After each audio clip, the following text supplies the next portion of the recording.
শেষ জামানার সবচেয়ে ইম্পর্টেন্ট জায়গা হচ্ছে এই প্যালেস্টাইন, এই জেরুজালেম। এই জেরুজালেম থেকেই শেষ জামানার সবচেয়ে বড় বড় ঘটনাগুলো ঘটবে।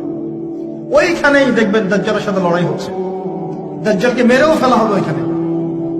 ওই জায়গাগুলোতেই ঈসা আলাইহিস সালাম আসবেন, ওখানে ইমাম মাহদী, সবই ওখানে। শেষ জামানার বড় বড় ক্যারেক্টার সব ওখানে, সবই ওখানে।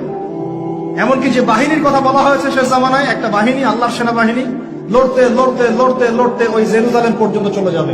পৃথিবীর কোন শক্তি ওদেরকে দমন করতে পারবে না। এটাও হাদিস আসছে।